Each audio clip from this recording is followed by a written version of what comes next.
my very first teacher was a man named Jim Rohn. And he was a personal development speaker. And he had this 3.5-hour seminar he would do that I went to when I was 17 years old. I was already reading books. I was obsessed with wanting answers. I want to know what made the difference in the quality of people's lives. Not because I was intellectually interested, but because I grew up in a really tough environment. I had 4 different fathers. There was a lot of, my mom was a great human being who loved me dearly, but she, abused both alcohol and prescription drugs. So she was very physically abusive. And I was, believe it or not, 5'1" in high school. I was a little guy. So I got the beat out of me pretty regularly for things that I didn't do anything to do with.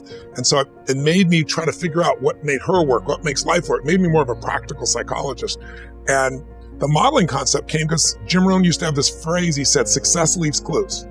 He said, if there's anything you want in your life, don't assume that somebody has some special gift. They may have a gift, but they probably developed it, most of it. And if you sow the same seeds, you'll reap the same reward. So figure out what this person's doing different than anyone else and do that. He used to have a funny way of describing it. He used to say, Tony, find out what poor people read and don't read it. It's like, because he said, that's the fabric they're trying to build their mind from. Find out somebody who's successful, wealthy, not just financially wealthy, but somebody who's rich emotionally and spiritually and physically and financially, and find out how do they live their life differently? What are the things they believe? What are some of the daily disciplines that they're a part of?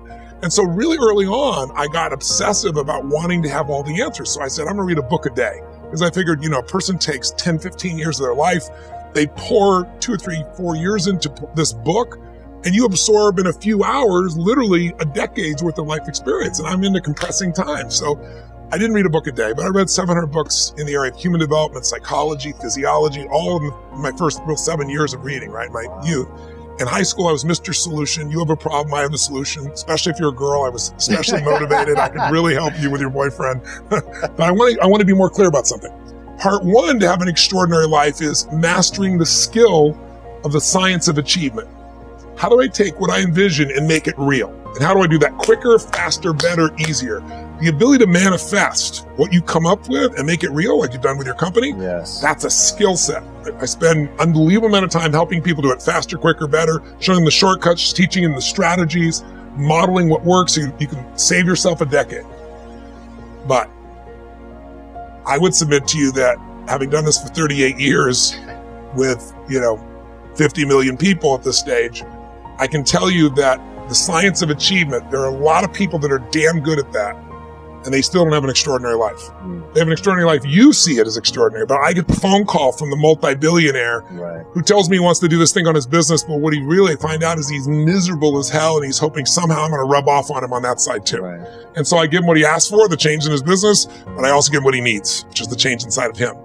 So the second skill is the art of fulfillment. If you want an extraordinary life, you can't just achieve, you got to be fulfilled. As simplistic as that sounds, but it's an art. It's not a science. Sure. It's a science to making money. Come on. Any age, any color, any background, any gender. If you do these things, you'll have an abundance of money. You do these things, you're going to have too much month at the end of the money. You're going to have financial stress, right? Body. Everyone's biochemically different, but you and I both know there's fundamental rules, laws. There's a science to the body. You violate that science, you're going to have disease. You're going to have low energy. You align with that, you're going to have an abundance of energy. It's going to affect everything in your life. It's a science. Fulfillment's not like that. Fulfillment is as different as our human beings. You want to know what God or the universe likes? Look at the jungle, look at the forest. Right. It's diverse, right? So most people think, well, I want to get that because they've been modeling somebody else, and that might work on how to achieve something. It'll never work for what will fulfill you. How many people you know, like you, got what you thought you wanted and you weren't fulfilled? Right. And that, I always tell people, success without fulfillment is the ultimate failure. The ultimate failure. Because if you go at something and you fail and you're an achiever, you don't fail. You go, I learned something, I'll just try something else. Right. I'm going to still get there. But when you succeed and you're not happy, you're technically screwed. It's just like, what are you going to do? So a perfect example of this, I mentioned in the seminar you were there because it hit me about a year and a month ago, we lost what I consider a national treasure, Robin Williams. And I asked people, how many of you love Robin Williams? Everybody raised their hand all around the world, right? He made people laugh. People were touched by him. So how good was he at the science of achievement? I mean, he wanted to be a great comedian and make the whole world laugh. He did. He wanted to have his own TV show. He did. He wanted the #1 show. He did it. He wanted to make movies. He did. He wanted to have an Academy Award for not being funny, dramatic, and he did it, right? He did it, yeah. He said he wanted a beautiful family. He achieved everything, and he himself. That's crazy. And I know recently someone's saying, well, he had dementia, he had drug abuse, he had alcohol abuse through most of his life because he made everybody happy but whom? Himself. That's the ultimate failure. So if I had no other message to offer your viewers, and you let me give it to them right now, Please. I'll tell you what I believe. I believe our lives are controlled by one force, decisions. I certainly believe in force greater than myself, call it God if you will, grace, whatever you want to call it, the universe. But I also believe it gives us choices.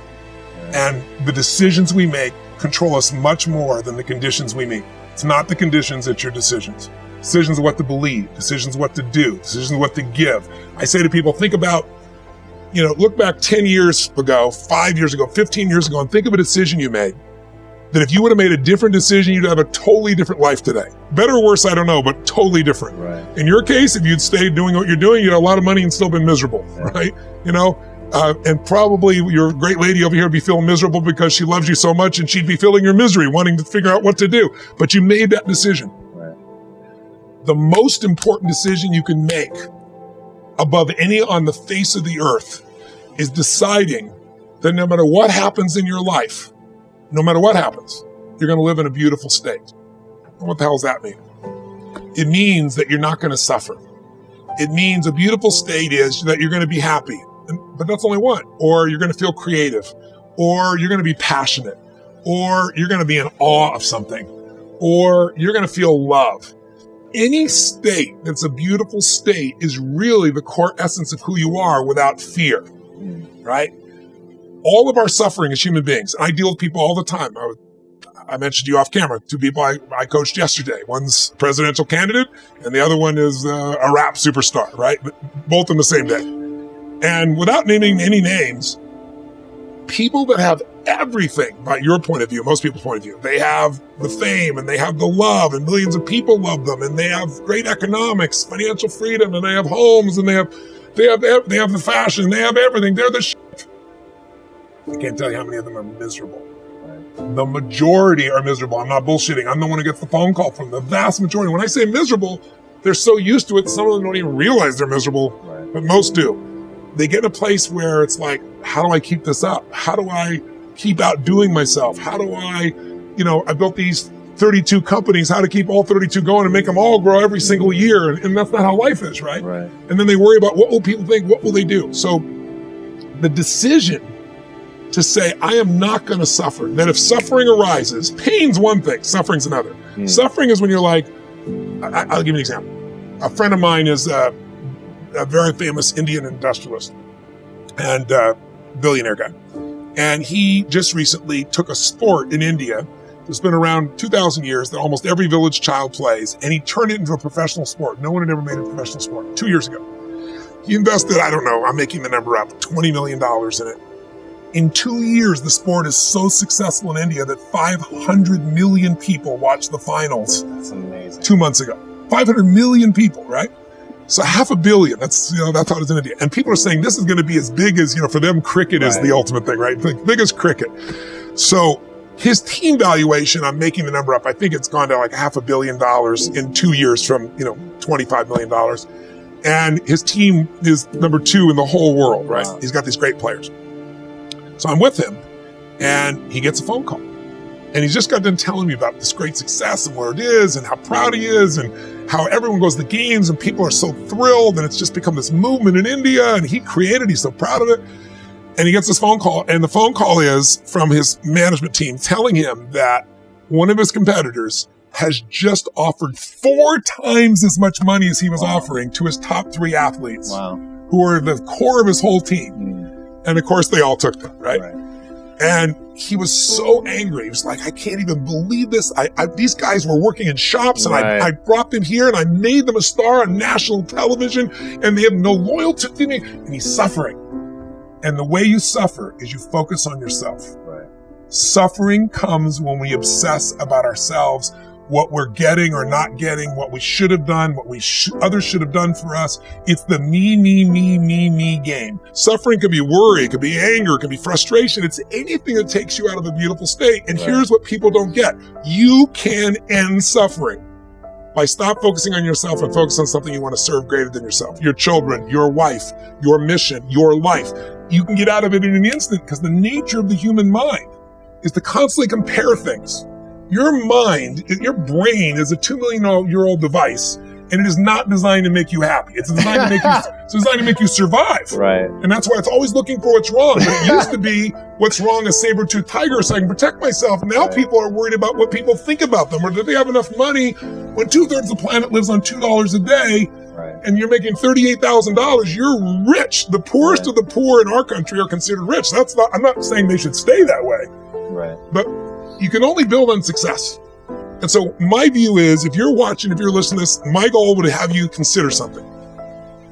Life is short. We don't know how short it's going to be. But if you only had a week to live, I bet you wouldn't allow yourself to suffer over a little crap that makes you crazy normally. I think you would probably spend time with those you love. You would do what you love. You'd take awe in a sunset. You'd smell the air. You would take in everything in those final moments that you possibly do. So my thing is, why wait? Right. Why wait? Why not just decide that if I start to suffer, I know the solution, because suffering is me obsessing about me. You might say, it's not me. I'm worried about my kids because they're not doing well. No, you're worried that you haven't done enough for your kids. It's about you still, right? Yes. You're worried about what was done or what you should have done or what shouldn't have done. And you can end that in an instant by becoming aware of it and saying, I have made the most important decision of all. Right. I'm going to live in a beautiful state. Because here's what's going to happen. Anybody watching, you may lose a family member. You probably will. Somebody may get cancer. Your business the government might change the rules. They might change things radically that you can't even do anything about it. You might go bankrupt. You might get divorced. I'm not saying anybody will, but no one knows what's going to really happen in your life. Life's full of uncertainty, but here's what you can know. You can decide no matter what happens, you can have a great time. If somebody like Viktor Frankl can be locked up in Auschwitz and come out of that and experience finding joy in the middle of Auschwitz, then human beings have a capacity they've undersold themselves on. We think that the outside world determines how we feel. If people have to behave a certain way, if your husband or your wife or your kids or your coworkers or whoever, your boss, has to behave a certain way for you to be happy, and if they don't, you're unhappy, then you're always going to be unhappy, because the more people around you, the more they're going to change that, because they're all human, right? And if you have to be a certain way to be happy, you're going to violate it too. So my invitation is, as great as it is to achieve, more important to enjoy. And if you can enjoy every moment in that state, when you're feeling loving and playful and passionate and curious and awe, you treat other people 100 times better than when you're feeling frustrated, pissed off, overwhelmed, worried, stressed, or feeling sorry for yourself. You're going to be a better parent. You're going to be a better lover. You're going to be a better business person. You're going to have a better life. So my soliloquy is, decide. Decide today. And actually say, what if I cut it off? What if I said, I'm not willing to settle and I'm just going to live in a beautiful state? Doesn't mean you won't feel bad. It doesn't mean you won't stay there. You instantly change. That's doable. I believe in energy. I believe in inspiration, because inspired, in spirit, the opposite of that is kind of dead, right? So I believe in being inspired, but I'm a strategist at my core. And, if you're inspired and you run east looking for a sunset, I don't give a damn how enthusiastic you are, how positive you are. It's not going to happen. So I'm a strategist first, but I really do believe that people have got to look at their life and say, as much as I want great strategy, I need a great philosophy of my life that's going to make me fulfilled. If you're fulfilled, like you said, you mentioned earlier, if you were with your friends and you guys weren't succeeding, but you're having a damn good time with this camaraderie, it's still worthwhile. And you can find a way to succeed eventually. But what the hell is success? It's hitting an expectation. And I always tell people, man, trade your expectations for appreciation, and it's a whole new world instantly. If you can appreciate this moment, if you can't find ecstasy in this moment, in a conversation with a friend and looking in your wife's eyes, being with your children, going on a run, if you can't find ecstasy now, I'm here to tell you, more money, more people, more love, more business, more anything is not going to give you more ecstasy. If you can't do it here now, you're not going to do it there when you got more. So why not do it now and have a rich life right now? I tell people, money, that's one thing. Like having financial abundance, there's skills. That's a science. But wealth, it's a decision. It's like you can be wealthy right now. I live in Fiji a good portion of the time. There are these villagers there. They're the richest people I know. They're happy. They laugh. They love. They don't give a damn about the economics. Other people say they're poor. When I first went there, I was trying to do things for them. They're like, what are you talking about? I'm so happy. Wealthy people come over from the United States and they go travel around and try to figure out what to do. And they're going to spend 9 years to do this and this and this so they can finally sit down and be happy. And the Fijian guy goes, Why don't you sit on the beach right now, dude, and experience it? Why spend the 9 years? Why not have it now? That's my invitation.